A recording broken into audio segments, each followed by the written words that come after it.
अस्सलाम वालेकुम दोस्तों, तुसी वेखदे पे हो पाक पतन पंजाब टीवी ते मैं तुहाडा मेज़बान अमीर हमजा। जिस तरह के वीर सज्जण जानते हैं, असीं डेली भरावां नूं प्योर नीली दियां मੱਝਾਂ विखाउण दी करने आ कोशिश। अज वाली जिहड़ी वीडियो है लोडिंग दी वीडियो दोस्तों, यह जोटी हाजी साहब वाली तुसी वेखी होनी है। दो जोटियां, एक पहलण ते एक दूजण दी वीडियो लाई आई। यह दूजण दा साडा सौदा होया जनाब साडे चाचू जान ने राणा खलील साहब जिला फैसलाबाद तो ये जनाब करवान लगे हैं लोड। ये लोड करवान लगे हैं जी दोस्तों नूं टुरदी फिरदी जोटी विखा दी है।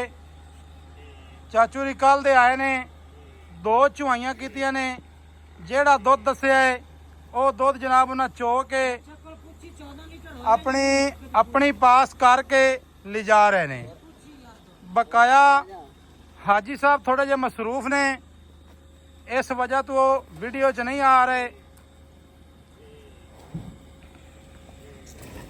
माशाल्लाह आकार वाले जी राह दे लमन रस्ता दे लो। डाला जनाब लग्या खड़ा है, लोड करवान लगे हैं। छोटे की हाल है? सारी खैर है। दो चुआइयां आप करवाइया ने जोटी दी एवें ना। उस तो बाद वैसे सारा दिन फिरते रहे हैं, बाहर भी माल वेख्या है, लेकिन उन्हों का दिल ये ही आया है।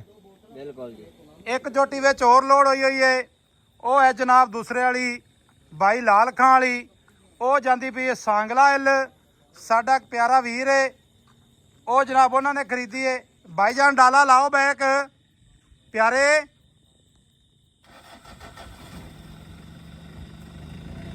ले आ, ले ले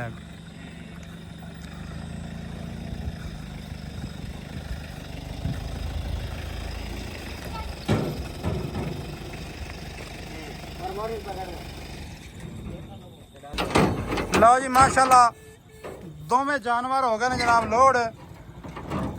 इधरली जोटी जनाब पहले ने थल्ले भूरे रंग का कट्टा है। यह जनाब दूसरा वारा सूई है, थल्ले जनाब काले रंग की कट्टी है।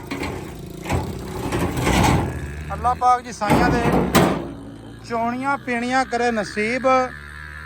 साडा जिहड़ा नंबर है 0300 पूरा 42 27 547 कॉल नंबर, व्हाट्सएप नंबर ते ईमो नंबर, सारियां सहूलतां मौजूद हैं।